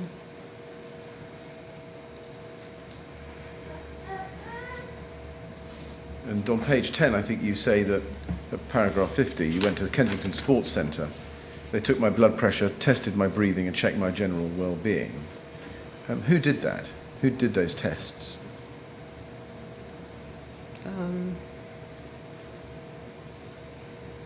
I mean, there were a lot of professional people, which is from hospitals and all that. There was a lot of ambulance there. So I assume it's one of them. Okay. You refer to a nurse called Simone Williams, the triage area. Mm-hmm. She was not on duty that night but came along. Do you remember anybody else who treated you? I don't know. Okay. Did anybody recommend that you be taken to hospital for treatment? No. And you then go on to say that you were then moved to the Christian Centre where people were going where they couldn't find loved ones. Do you know why you were moved there? I don't remember why, because I was confused. You know, I lost my daughter at that point. So wherever they were taking me, I was just going like, you know. Right. So. If you go to paragraph 56, you say, whilst in the Christian Centre, it's page 11, you say, whilst in the Christian Centre, Marcio Gomez's sister or sister-in-law found me and told me that my daughter had been taken to a hospital. And then in para 57, I was told that my child was at King's College Hospital. Do you remember who told you she'd been taken to King's College Hospital? As I said, Marcio's sister or sister-in-law, I'm not sure. Right. She knows that they've been taken to that hospital, so she thought Lulia might have been taken there as well. I see, okay. And you then describe in detail in your statement that your friends took you to King's College Hospital and then Chelsea and Westminster Hospital Yep. to look for your daughter. Mm-hmm. And then, is this right, that on the way to Chelsea and Westminster, your condition deteriorated, so you went to the A&E at St Mary's Paddington? Mm-hmm. And then you were admitted there? Yeah. And do you remember roughly what time you got treatment at St Mary's Paddington? I think it was after 6 o'clock. And I think you then say, paragraph 66 of your statement, if you just go to that, after describing your experience at St Mary's, you say you were shown a photo. I looked at the photo, you say, and immediately recognised that the photo was of my daughter. In the photo there were lots of tubes coming out of her and she was in a hospital bed. It was approximately just before 6 p.m. when I saw the photo. Just to be clear, was this at St Mary's Paddington? Yeah. So your daughter was admitted to St Mary's Paddington without your knowledge, is Yeah. that right? And then you only discovered it because you had been admitted whilst on the way to look for her at a different hospital? Actually, she was in another hospital as well, and then they took her from another hospital to St Mary's Hospital. Oh, I see. Which other hospital was she in first? I'm not quite sure, but I know that they took her another hospital. Okay. Ms. Gebremeskel, you'll be glad to hear that I've come to the end of my main questions. Mr. Chairman, would it be convenient now to have the customary Yes. short break, just to make sure that I've covered Yes. everything I need to cover? Well, Ms. Gebremeskel, although Mr. Millett thinks he's covered all the questions, he needs a moment just to check that. So we're going to rise for 5 minutes to give him a chance to do that. All right? So don't talk to anyone about your evidence while you're out of the room, please. And if you'd like to go with the usher, we'll come back at 4:10. Thank you very much.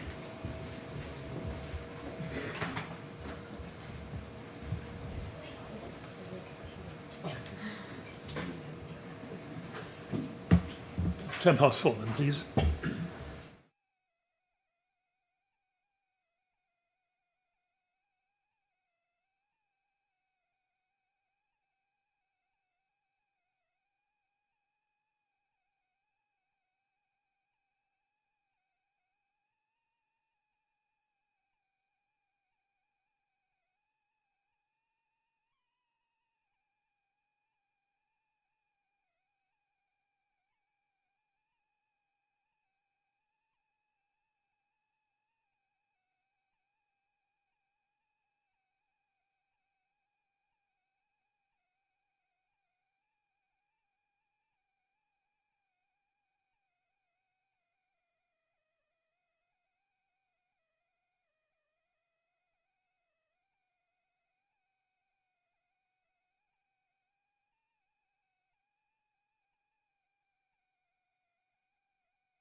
Yes, Mr. Millett, a few questions, I'm sure.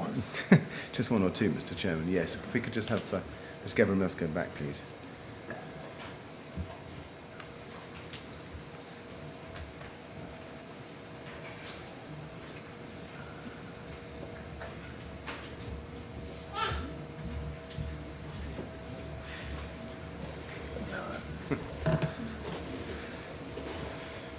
Right, well, now Mr. Millett has a few more questions, so we'll see how we get on. Yes, Mr. Millett. Ms. Gebremeskel, thank you for coming back. I do have one or two further questions. Can I just start by asking you to look at paragraph 46 of your statement on page 9?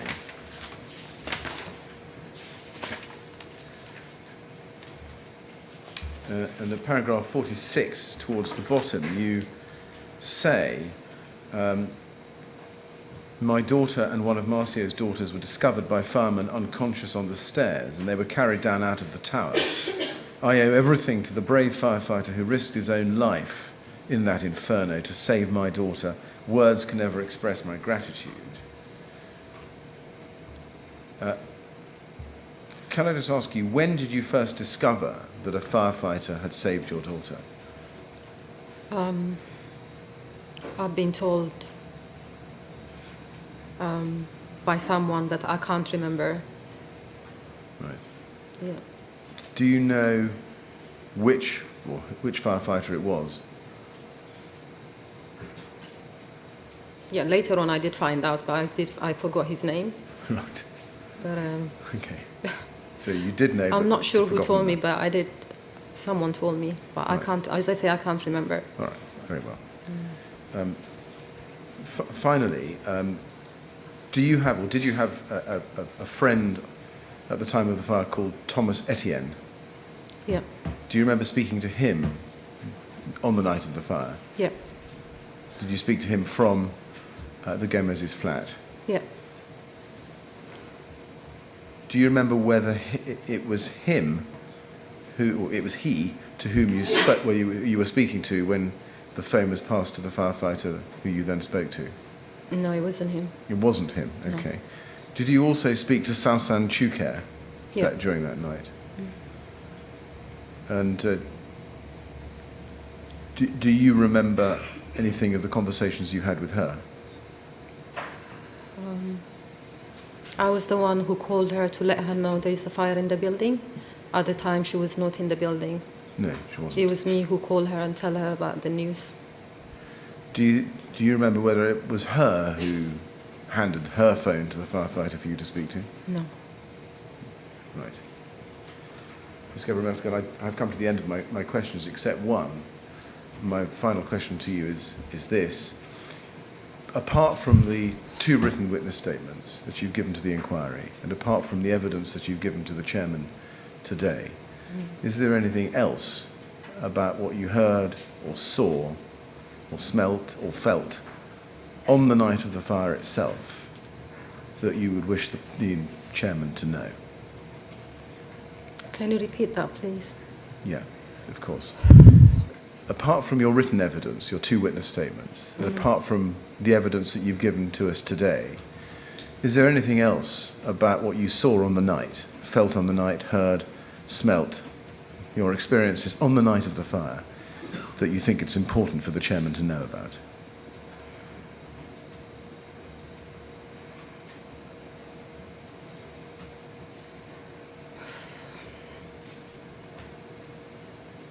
The only thing I can say is I hope it's not going to happen again to anyone. I don't want anyone to go through what we've been through. It's just, I can't explain it. I understand, yes.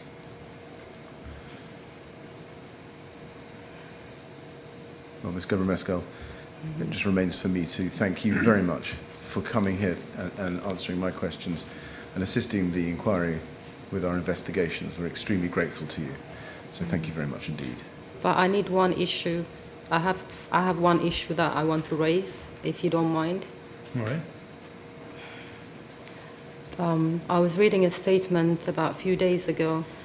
Someone, the person I know, she was saying that she was living with me, and that person, I know her really well, but she was not living in my house at the time of the fire. I know her two months before the fire, but after that, she never lived in my house. She was not in my house. All right. Yeah. Well, Just to let you know. Thank you for clarifying that. Thank you. Well, I'd like to thank you very much for coming to give your evidence. It's obviously a terrible ordeal and difficult for you to come and talk about it. And I think we all understand how much courage it's taken for you to be here to tell us what you experienced. Your evidence will be very useful to us, and we're very grateful to you for coming. But thank you very much. Thank you. All right? Well, now you're free to go. If you'd like to go, the usher, she'll look after you.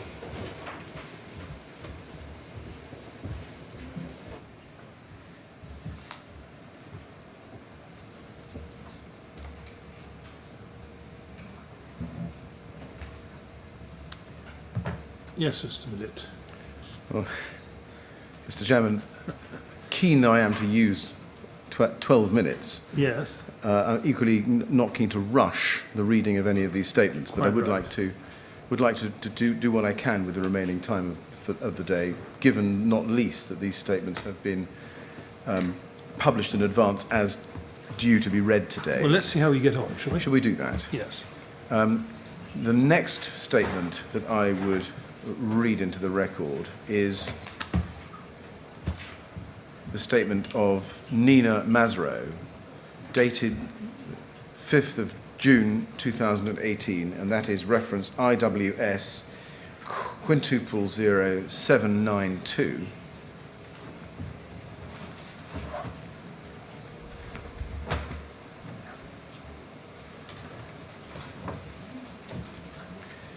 Should we just pause a second? Because I think it may be that people want to leave and Yes. just have an opportunity without disturbing us. Yes?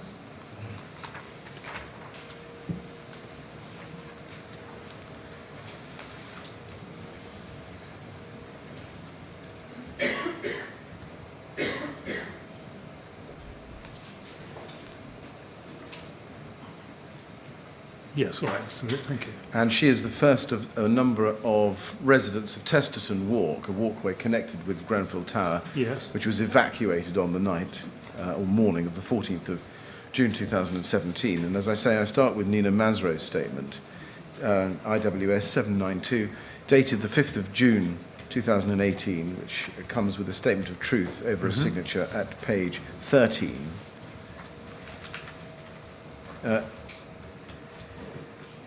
In summary, Mrs. Masro lived at Testerton Walk since 1992, having moved to her current property in 1996. And at the time of the fire, she occupied that property with her 4 children, and they were all at home on the night of the fire. And she describes her experiences on the night of the fire at paragraph 7 onwards, Yeah. and describes how she was woken up by the sounds of screams and shouts from paragraph 8 onwards. And at paragraph 10, she says, "My daughter pointed out blue flames at the top of the tower. I saw them too, but at first I did not understand the significance. Then my daughter explained it. Mum, there's blue flames. That means there's gas. The blue flames were moving and rippling like a waterfall, but they were contained near the top of the building and were not moving further down. While we were standing there, I also saw orange flames suddenly shoot up vertically along the tower. The flames moved so fast it was as though petrol had been poured down the side of the building. I have never seen anything like it before. It was like something out of a film. When the flames suddenly shot up, I heard a collective scream of horror. There was a sudden roar of screaming from the people watching. There were massive black burning clumps of insulation falling from the building and floating down. Parts of the cladding was bloating and falling off the building. Other sections of the cladding was melting down the side of the building. My daughter said it looked like there was molten lava on the building. The air was thick with the debris. I could see very dark, grey, black smoke. The smoke was strange. I don't quite know how to describe it. It was like the smoke was magnetized to the building. The smoke was swirling within and very close around the building. It was not billowing out from the building or rising up as you would expect." And then she goes on at paragraph 19 to say, I could feel the heat from where I was standing on Grenfell Walk. I could not imagine how hot it must have felt closer to the tower or inside the tower. Eventually I realized that the helicopters were not there to pour water on the building. That slow realization was heartbreaking. I cannot imagine the agony of that realization for the people inside the building who were trying to signal for rescue. And then she describes in paragraph 20 observing a man climbing out of the window on the 12th or 13th floor with a small child on his back. And you've heard evidence about that. That's Olive and Rosemary. Then she describes the rescue from the 4th floor of the tower, and you've heard about that as well. And then at paragraph 25, she says, you could see that this fire was completely different to the fires which had been in Grenfell Tower before. When I first went out on Grenfell Walk, I'd heard firefighters telling people to remain in their flats and that they were going to go in and get them. Within a few minutes, there was a firefighter at the base of the tower with a megaphone. He was telling the people in the tower, if you can leave safely, then get out now, leave now. I cannot forget the look of sheer horror, despair, and hopelessness on the faces of the firefighters who were watching the fire unfold. It was shocking. After I saw their faces, it was instinctual. I knew I had to go and get my kids out. I didn't even know if Grenfell Tower was going to continue to stand up for much longer. I was worried about my children's safety. I ran back into our home. It was now about 2 a.m. The children were dressed but still half asleep. Another child had stayed asleep through it all, so I woke him up and got him dressed. I told the kids that there was a fire and that it was really bad. I grabbed our passports and I grabbed my wallet with all my cards in. As we were leaving, the police came thundering through our block. They were banging on doors and shouting that we needed to evacuate. And then she describes from paragraph 27 onwards her evacuation.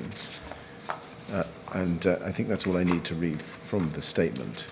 And like all statements that I'm reading into the record, Mr. Chairman, it will stand in its entirety as evidence before the inquiry and be taken into account accordingly.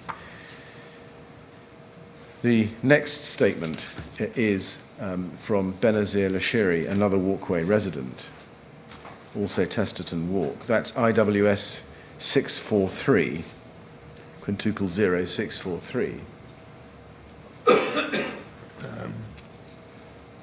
Might it be 634? It might be. It is 634.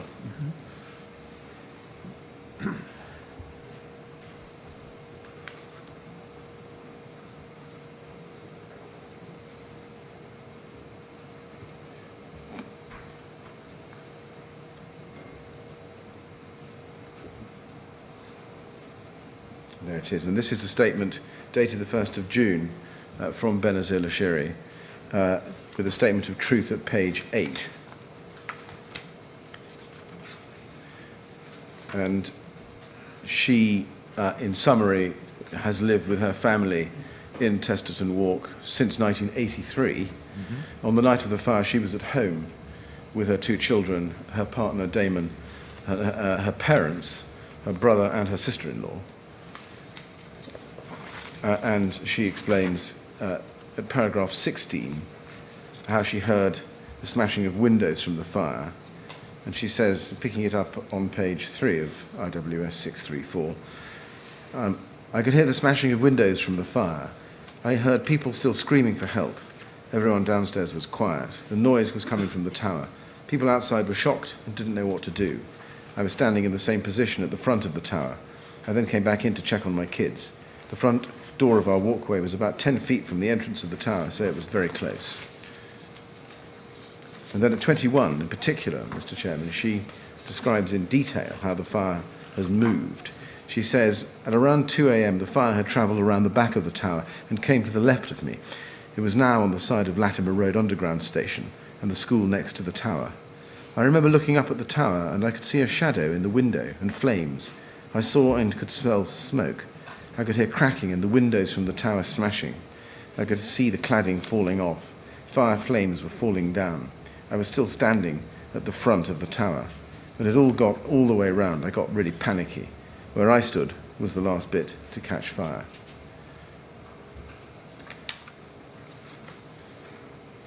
And she explains also in some detail about the aftermath of the fire and her friends and friends of her family who were in the tower, from paragraphs 29 onwards. And like all statements, Ms. Lashiri's statement will stand as evidence in the record in its entirety and be taken into account in full. Finally, Mr. Chairman, I come to the statement of Mushtaq Lashiri, who is Benazir Lashiri's father. That is IWS 603. IWS 603. It's dated the 5th of June 2018, and it stands with a statement of truth on page 7, over a signature on that page. And he was, as he describes at paragraph 6, a gentleman extremely well known in the local community.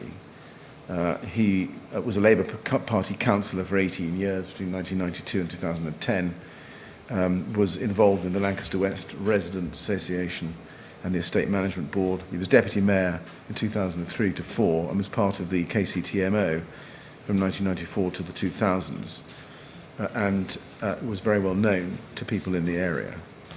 I just want to read just a couple of paragraphs in the middle of the part of the statement where he deals with the night of the 14th of June, which starts at paragraph 7 on page 2. And this is paragraph 14 on page 4. He says, I could see after 1:30 to 2 a.m. that the fire was really bad. I remember thinking, will anyone get out of this tower alive?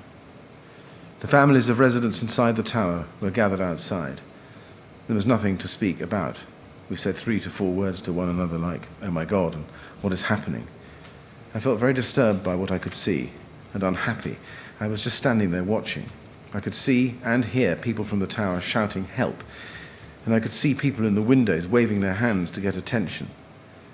I saw these people's faces. They had opened their windows and were waving clothes. I saw a young black man in his 30s tie a bedsheet to a window and try to come down the tower. I didn't see what happened to him after that. I saw a tower resident I know called Muna. She rushed into Testerton Walk around 2 o'clock with her family. She lived in the tower with her husband and 3 children. Her mother and brothers lived opposite us. Her children were very distraught. Muna is a very close friend to my daughter, and my wife and her children play. Close friend to my daughter and my wife, and her children play with my grandchildren. The tower by this time was alight, and it looked like a firebomb. I was fearful of the building collapsing. I was worried about our safety and what would happen to our flat if this happened. And then he goes on to describe debris falling down and being moved between 2:30 and 3 o'clock by the emergency services. That's paragraph 18. And the aftermath part starts at paragraph 20 and runs to paragraph 23. And he also describes the impact of the fire on him and the community and friends of his in the tower who died. And like all these statements, Mr. Chairman, Mr. Lashiri's will also stand as evidence to the inquiry and be taken into account in its entirety. Yes, thank you. Well, as in all other cases, we're very grateful to those who've made these statements for taking the time and trouble to do so. Yes. And as you say, they will go into the inquiry record and form part of the evidence that the inquiry takes into account. Great. Yes. Thank you very much. And Mr. Chairman, that takes us neatly to exactly 4:30. Well done. And without any rush at all, if I may say so. I hope not. Mr. Chairman, I'm grateful. So we continue tomorrow with more evidence. And for that, you will have Mr. Rawat for the morning and maybe me in the afternoon. Right. Well, thank you very much. We break there and resume at 10 o'clock tomorrow morning, please. Thank you.